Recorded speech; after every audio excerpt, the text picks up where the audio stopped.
Breaking news చూస్తున్నాం. అల్ Falah varsity కాదు terror centre అనే ఆరోపణలకు బలం చేకూరుస్తూ మరిన్ని సంచలన విషయాలు వెలుగులోకి వస్తున్నాయి. ఢిల్లీ ఎర్రకోట దగ్గర పేలుడు దర్యాప్తులో నివ్వెరపోయే నిజాలు బయటకు వస్తున్నాయి. 10/11 అటాక్ మూలాలన్నీ అల్ ఫలా వర్సిటీలోనే బయటపడగా ఇప్పుడే కాదు 2007 నుంచి ఈ వర్సిటీ టెర్రరిస్టులకు క్యాంపుగా మారిందని తెలుస్తోంది.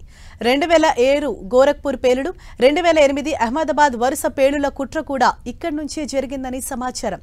ఈ రెండు ఘటనల్లోనూ Al Falah varsity old student Shabad Baig నిందితుడని దర్యాప్తు అధికారులు తాజాగా గుర్తించారు. ఢిల్లీలో పేలుడు తర్వాత అల్ ఫలా వర్సిటీ వైపు అన్ని అనుమానాలు బలపడుతూ వచ్చాయి. 10/11 దాడితో సంబంధం ఉన్న పలువురు నిందితులను ఇప్పటికే పోలీసులు అరెస్ట్ చేశారు. ఇటు అహ్మదాబాద్ వరుస పేలుళ్ల దర్యాప్తులో బేగ్కు అల్ ఫలాతో సంబంధం ఉందని నిర్ధారించారు. షాబాద్ బేగ్ ఉత్తరప్రదేశ్లోని అజంగఢ్ జిల్లా ఎలక్ట్రానిక్స్ ఇన్స్ట్రుమెంటేషన్లో బీటెక్ పూర్తి చేశాడు.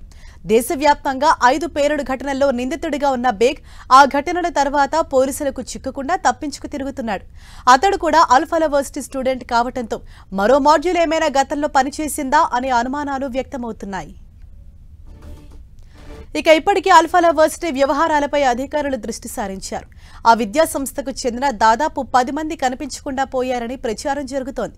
వారి ఫోన్లు కూడా స్విచ్ ఆఫ్ వస్తున్నాయని తెలుస్తోంది. మరోవైపు అల్ ఫలా వర్సిటీ ప్రధాన కార్యాలయంతో పాటు మరో 24 ప్రాంతాల్లో మంగళవారం ఈడీ దాడులు నిర్వహించింది. అల్ ఫలా గ్రూప్ చైర్మన్ జవాద్ అహ్మద్ సిద్దికీని అరెస్ట్ చేసింది. తప్పుడు అక్రిడేషన్ ఆధారంగా విద్యార్థుల నుంచి మొత్తం 415 కోట్ల రూపాయలు వసూలు చేసినట్లు గుర్తించింది.